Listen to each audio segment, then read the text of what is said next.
நேயர்கள் அனைவருக்கும் வணக்கம். இது பிளஸ் அண்ட் மைனஸ் துலாக்கோல்.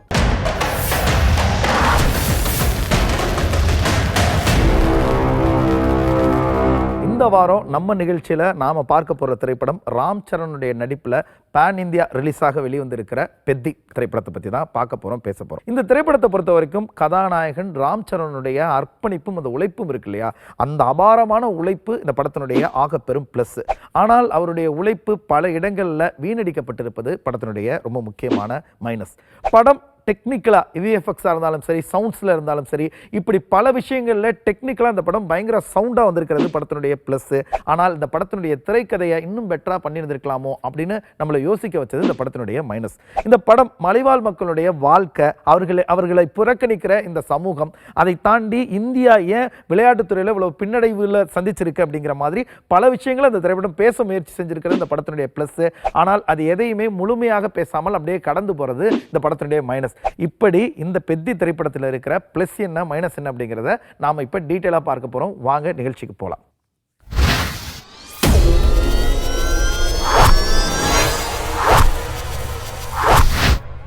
பெத்தி திரைப்படத்தினுடைய ஒன்லைன் இதுதான். ஆந்திராவில் ஒரு மூலையில் இருக்கிற ஒரு மலை கிராமம். அந்த கிராமத்திற்கு எந்த அடையாளமுமே இல்லை. கிட்டத்தட்ட இந்தியாவினுடைய வரைபடத்திலேயே அந்த கிராமத்திற்கு ஒரு இடம் இல்லை. அந்த கிராமத்திற்கான அங்கீகாரத்தை இந்த சமூகமும் இந்த அரசும் கொடுக்கல. அப்படிங்கிற பட்சத்தில் தன்னுடைய கிராமத்திற்கான அங்கீகாரத்தையும் தன்னுடைய கிராமத்திற்கான அடிப்படை வசதிகளையும் எப்படி மீட்டெடுக்கணும் அப்படின்னு ஒரு முயற்சியில் இறங்குறாரு கதாநாயகன். அந்த முயற்சிக்காக அவர் எதையெல்லாம் இழந்தாரு, எப்படியான மாற்றங்களை எல்லாம் தன்னுடைய வாழ்க்கையில் உள்வாங்கினாரு, அதையெல்லாம் கடந்து அந்த சவால்களை எல்லாம் மீறி தன்னுடைய முயற்சியில் அவர் வெற்றி அடைந்தாரா இல்லையா அப்படிங்கிறது தான் இந்த பெத்தி திரைப்படத்தினுடைய ஒன்லைன்.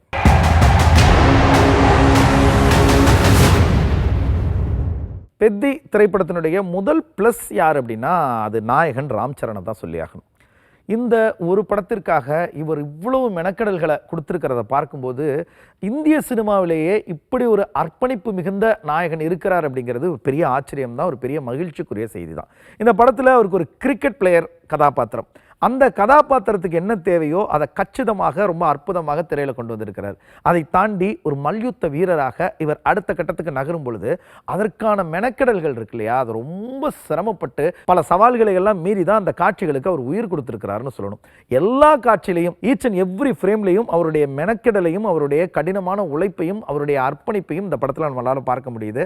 அவர்தான் இந்த பெத்தி, அவர்தான் இந்த படத்தினுடைய முதுகெலும்பு, அவர்தான் இந்த படத்தினுடைய உயிர் நாடி ஆன்மா, எல்லாமே அவர்தான் இந்த படத்தினுடைய முதல் பிளஸும் கூட.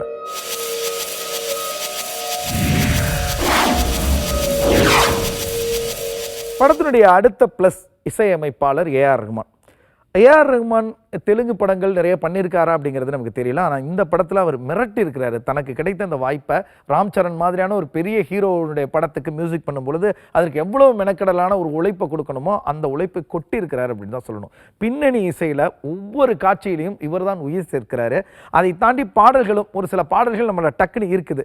நமக்கு இது தெலுங்குல டைரக்டாக ரிலீஸ் ஆகி அதிலிருந்து டப்பாகி தமிழில் சில பாடல்களை கேட்டாலுமே அந்த பாடல்களுமே ரசிக்கும்படியாகத்தான் இருக்குது. அப்படிங்கிற பட்சத்தில் தெலுங்குல நிச்சயமாக இந்த ஆல்பம் பெரிய ஹிட் ஆயிருக்கும் அப்படிங்கிறதுல மாற்று கருத்தே கிடையாது. பின்னணி இசையிலையும் சரி, பாடல்கள்லையும் சரி, தன்னுடைய அபாரமான உழைப்பை கொடுத்து இந்த படத்திற்கு அழகு சேர்த்த விதத்தில் ஏஆர் ரஹ்மான் அவர்கள் இந்த படத்தினுடைய ரொம்ப முக்கியமான பிளஸ்ஸாக மாறியிருக்கிறார்.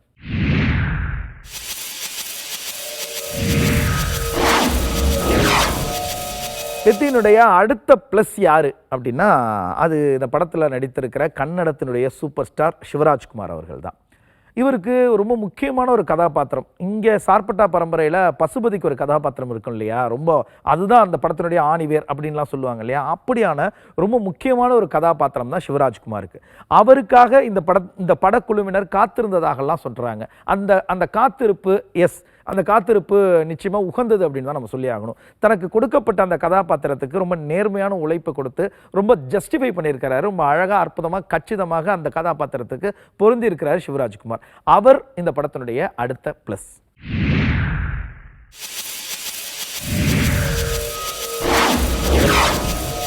படத்தினுடைய அடுத்த பிளஸ் சினிமாட்டோகிராஃபர் ரத்னவேல் அவர்களை சொல்லியே ஆகணும்.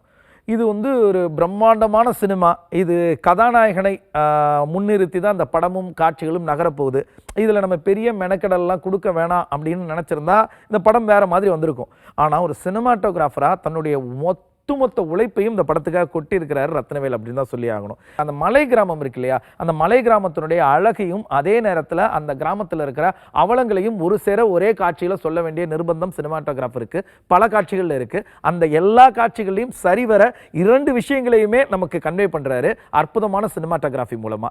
அதை தாண்டி இந்த விளையாட்டு போட்டிகளாக இருக்கட்டும், அதை தாண்டி இந்த ரயில் பயண காட்சிகளாக இருக்கட்டும், ஸ்டண்ட் காட்சிகளாக இருக்கட்டும், எல்லா காட்சிகள்லையுமே ரொம்ப அற்புதமான சினிமாட்டோகிராஃபியை கொடுத்து தான் ஒரு ஆகச்சிறந்த சினிமாட்டோகிராஃபர் அப்படிங்கிறத தெலுங்கு சினிமாலையும் திரும்ப ஒரு முறை ப்ரூவ் பண்ணியிருக்கிறாரு ரத்னவேல்.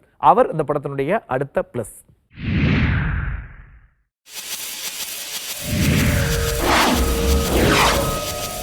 படத்தினுடைய அடுத்த பிளஸ் படத்தின் இயக்குனர் புஜ்ஜி பாபு சனா. இவர் இதற்கு முன்னாடி ஒரு படம் தான் இயக்கியிருக்கிறாரு. இது அவருக்கு 2வது படம். 2வது படமே இவ்வளோ பெரிய ஹீரோவோட பிரம்மாண்டமான பட்ஜெட் அப்படிங்கிற ஒரு பெரிய சவாலை தன்னுடைய கைகளில் தன்னுடைய தோள்களில் சுமந்து அதற்கான உழைப்பை சரிவர கொடுத்து ஒரு நல்ல சினிமாவை மக்களுக்கு கொடுக்கணும் அப்படிங்கிற தன்னுடைய முயற்சியில் வெற்றி அடைஞ்சிருக்கிறாரு இயக்குனர் அப்படின்னு தான் சொல்லி ஆகணும். படத்தினுடைய காட்சிகள் நமக்கு அந்த திரைக்கதையில் ஒரு சில சிக்கல்கள் இருந்தாலும் படத்தை தனித்தனியாக அந்த காட்சிகளாக பிரித்து போட்டோம் அப்படின்னா எல்லா காட்சியிலையுமே ஒரு பரபரப்பு இருக்குது, எல்லா காட்சியிலையுமே ஒரு ஸ்பீடு இருக்குது, எல்லா காட்சியிலையுமே ஒரு சுவாரஸ்யம் இருக்குது அப்படிங்கிறத மறுக்கவே முடியாது. இப்படி எல்லா காட்சிகளிலையும் ஒரு சுவாரஸ்யத்தை கொடுத்து ஒட்டுமொத்த சினிமாவாக நம்ம என்கேஜ் பண்ண விதத்தில் ஒரு இயக்குனராக இவர் ஜெயிச்சிருக்கிறார் அப்படின்னு தான் சொல்லணும். இவர் இந்த படத்தினுடைய அடுத்த பிளஸ்.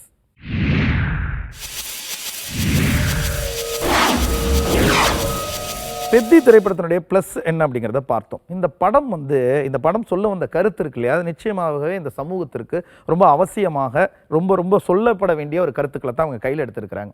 அதாவது விளையாட்டுத்துறையில் இந்தியா ஏன் பின்தங்கி இருக்கு, அதற்கான காரணம் என்ன, அதை பற்றி பேசணும்.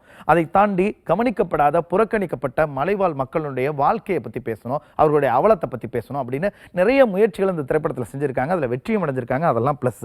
இவங்க சொல்ல வந்த விஷயத்தை தாண்டி வேறு டீவியேட் ஆகி பல விஷயங்களை சொல்ல முயற்சி பண்ணி அதில் சில இடங்கள்ல நம்மளை சோர்வடைய செஞ்சிருக்காங்க. அப்படியான விஷயங்கள் தான் அந்த படத்தினுடைய மைனஸ். அந்த மைனஸ் என்ன அப்படிங்கிறத ஒன்னொன்னா இப்ப பார்த்துடலாம். பெத்தி படத்தினுடைய முதல் மைனஸ் யாரு அப்படின்னா வேற யாரும் இல்லை, படத்தினுடைய இயக்குனர் புஜ்ஜி பாபு சனா அவர்களை தான் சொல்லி ஆகணும். காரணம் என்ன அப்படின்னா ரொம்ப முக்கியமான காரணம். இவர் இந்த படத்துல பேசணும்னு எடுத்துக்கிட்ட விஷயங்கள் எல்லாம் இருக்கு இல்லையா, அது ரொம்ப அவசியமான ரொம்ப நுட்பமான விஷயங்களை தான் பேசணும்னு எடுத்திருக்கிறாரு. ஆனா ஒரு விஷயத்தை பேசிட்டு இருக்கும் பொழுதே அதை தாண்டி வேற ஒரு விஷயத்துக்கு போயிடுறாரு. சரி, அந்த விஷயத்திலேயாவது ஒழுங்கா டிராவல் பண்ணி அதுக்கு ஒரு முழுமையான கன்க்ளூஷனை கொடுப்பாங்கன்னு பார்த்தா அதையும் அப்ரப்டா விட்டுட்டு அடுத்த விஷயத்துக்கு டிராவல் ஆயிடுறாங்க. இப்படி எந்த விஷயத்தையுமே தெளிவா சொல்லாம அதற்கு ஒரு தெளிவான முடிவை கொடுக்காம மாறி மாறி பல தளங்களில் டிராவல் பண்ணது நமக்கு ஒரு பெரிய சோர்வை கொடுத்துச்சு. அதற்கு காரணம் இயக்கம் தான். அந்த வகையில் படத்தினுடைய இயக்குனர் புஜ்ஜி பாபு சனா இந்த படத்தினுடைய மைனஸாக மாறி இருக்கிறார். படத்தினுடைய அடுத்த மைனஸ் ராம் சரண். எதற்காக நம்ம ராம் சரணை மைனஸில் சேர்க்கிறோம் அப்படின்னா அவர் இந்த படத்திற்காக ஒரு பெரிய உழைப்பை கொடுத்துருக்கிறாரு, பெரிய அர்ப்பணிப்பை கொடுத்துருக்கிறாரு அப்படிங்கிறதெல்லாம் மாற்றுக்கிறதே கிடையாது. ஆனால் பல முக்கியமான எமோஷனல் காட்சிகளில் அவருடைய நடிப்பு நமக்கு பல இடங்களில் ஒட்டவே இல்லை. அந்த காட்சியை அப்படி தான் ஹேண்டில் பண்ணணுமா, ஏன் இன்னும் பெட்டராக ஒரு பர்ஃபார்மன்ஸ் கொடுத்துருக்கலாமே, இவ்வளோ நாட்கள் சினிமாவில் அனுபவம் மிக்க ஒரு நடிகர் இந்த எமோஷனல் காட்சியில் நம்மளை கலங்கடிக்க வேணாமா, நம்மளை வேடிக்கை தான் பார்க்குறோம், அந்த காட்சிக்குள்ளே நம்மளால் உள்ளே ட்ராவல் பண்ணவே முடியல, பெனிட்ரேட் பண்ணவே முடியல. அப்படி நம்மளை வெளியில் வச்சு பார்க்குற அளவுக்கு தான் அவருடைய நடிப்பு இருந்துச்சு அப்படிங்கிறது தான் அந்த படத்தினுடைய ரொம்ப முக்கியமான மைனஸ். இந்த படத்திற்காக அவர் கொடுத்த அர்ப்பணிப்பை காட்டிலும் இந்த படத்தினுடைய நடிப்பிற்காக இன்னும் கூடுதல் மெனக்கடலை கொடுத்துருந்தார் அப்படின்னா நிச்சயமாக இது ஒரு பெட்டரான ஒரு நல்ல எக்ஸ்பீரியன்ஸை நமக்கு கொடுத்துருக்கும். அது இல்லாமல் போனது இந்த படத்தினுடைய ஒரு சின்ன மைனஸ்.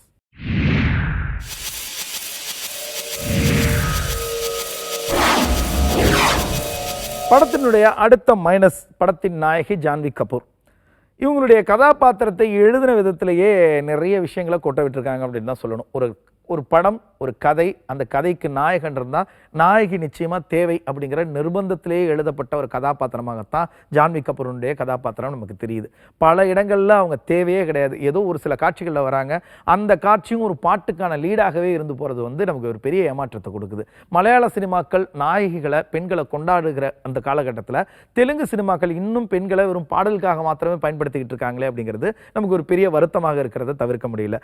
ஜான்வி கபூர் நல்ல நடிக்கிற நடிகை தான். அவங்க இதற்கு முந்தைய படங்கள் எல்லாம் நல்ல நடிகை அப்படிங்கிறத ப்ரூவ் பண்ணியிருக்காங்க. இந்த படத்தில் அவங்களுடைய நடிப்பிற்கான வாய்ப்புகள் எங்கேயுமே வழங்கப்படாமல் போனது, அதற்கான காட்சிகள் எழுதப்படாமல் போனது இந்த படத்தினுடைய ஒரு முக்கியமான மைனஸ்.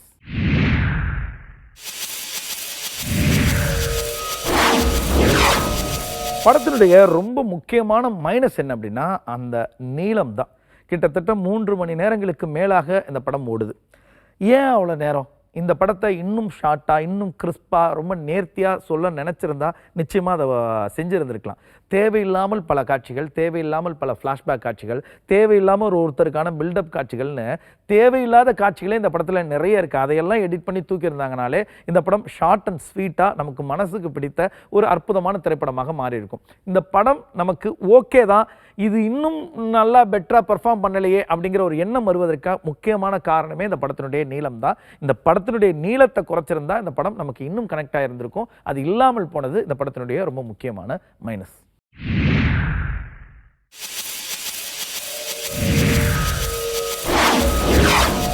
பெத்தி திரைப்படத்தினுடைய ஆக முக்கியமான மைனஸ் என்ன அப்படின்னா, இந்த படத்தில் ஒலிம்பிக்கில் ஏன் இந்தியா பின்தங்கி இருக்கு அப்படிங்கிற கேள்வியோட படத்தை துவங்குறாங்க. அதற்கான பதில் இந்த படத்தில் கிடைக்கல.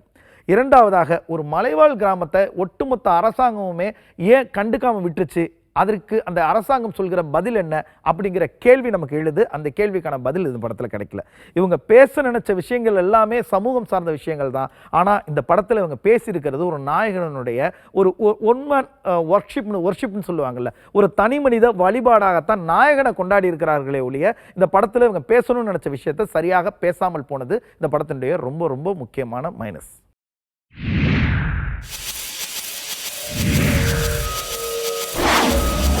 பெத்தி திரைப்படத்தினுடைய ப்ளஸ் என்ன மைனஸ் என்ன அப்படிங்கிறத டீட்டெயிலாக பார்த்தோம். இன்னும் நுட்பமாக அந்த படத்தில் இருக்கிற ப்ளஸ் அண்ட் மைனஸை காட்சிகளின் ஊடாக நம்ம புரிஞ்சுக்கணும், விளக்கணும் அப்படின்னா, இந்த படத்தில் ஒரு கிளைமாக்ஸ் காட்சியில் பொம்மன் இராணி அவர் ஒரு கதாபாத்திரத்தை ஏற்று நடிச்சிருக்கிறார். இந்த படத்தில் முக்கியமான கதாபாத்திரம். அவர் அந்த மலைவாழ் இளைஞன் ஒருத்தர்கிட்ட ஒரு கேள்வி கேட்பார்.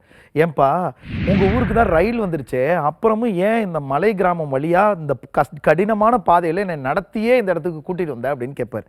அதற்கு அந்த இளைஞன் ஒரு பதில் சொல்லுவான். என்ன சொல்லுவான் அப்படின்னா, சார், இவ்வளோ கஷ்டப்பட்டு நீங்கள் நடந்து வந்தால் தான் சார் தெரியும் இத்தனை வருஷமாக நாங்கள் எவ்வளோ கஷ்டப்பட்டுக்கிட்டு இருக்கிறோம் அப்படிங்கிறது. அவர் கேட்குறாரு இல்லையா, இராணியனுடைய அந்த கேள்விக்கு இந்த இளைஞன் சொன்ன பதில் தான் இந்த படமே. அந்த பதிலாக இந்த படம் அமைந்தது இந்த படத்தினுடைய ப்ளஸ்ஸு. ஆனால் அதே நேரத்தில் பூமன் இராணி ரொம்ப டயர்டாயிடுவார். அந்த பயணம் முழுக்க அவர் நடந்து வரப்போ பயங்கர களைப்பாயிடுவார். பல விஷயங்களும் அவன் சொல்லிக்கிட்டே வருவான். கதாநாயகனை பற்றியும், கதாநாயகனுடைய வாழ்க்கை பயணத்தை பற்றியும், கதாநாயகனுடைய வெற்றிகளையும் தோல்விகளையும் காதலையும்னு எல்லா விஷயங்களையும் அவன் சொல்லிக்கிட்டே வருவான். அதில் அந்த பூமன் இராணிங்கிற அந்த கதை கேட்கும் அந்த கதாபாத்திரமே டயர்டாயிடும். அவரே டயர்டாகும்போது படம் பார்க்குற நாமளும் டயர்டாகும் இல்லையா? அப்படித்தான் நமக்கு பல காட்சிகள் டயர்டாகிறது. அந்த டயர்ட்னஸ் இந்த படத்தினுடைய ரொம்ப முக்கியமான மைனஸ்.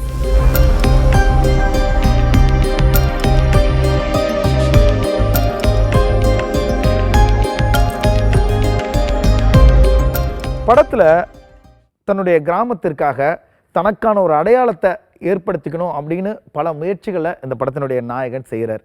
அந்த முயற்சிக்காக அவர் நிறைய மெனக்கிறாரு, நிறைய கடினமாக வேலை செய்கிறாரு.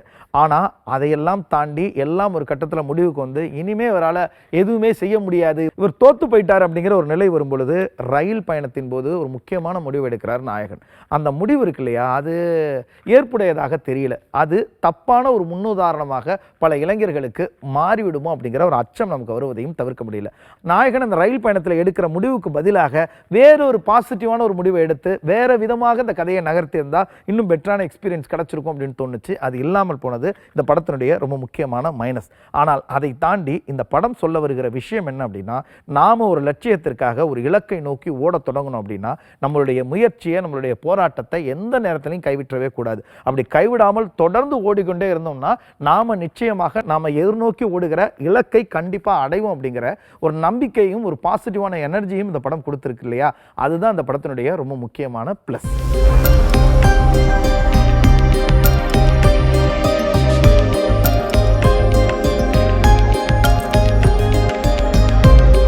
பெத்தி திரைப்படத்தை பொறுத்த வரைக்கும் இந்த படம் சொல்ல வந்த விஷயம் அப்படிங்கிறது ரொம்ப உன்னதமான, ரொம்ப நோபலான ஒரு விஷயம்தான்.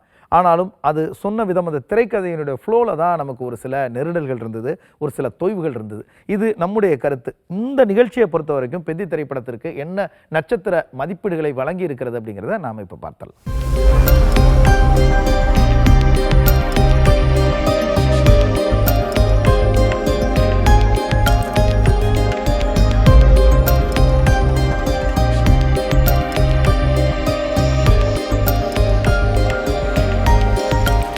பெத்தி திரைப்படத்திற்கு நம்முடைய நிகழ்ச்சி வழங்கி இருக்கிற நட்சத்திர மதிப்பீடு 2.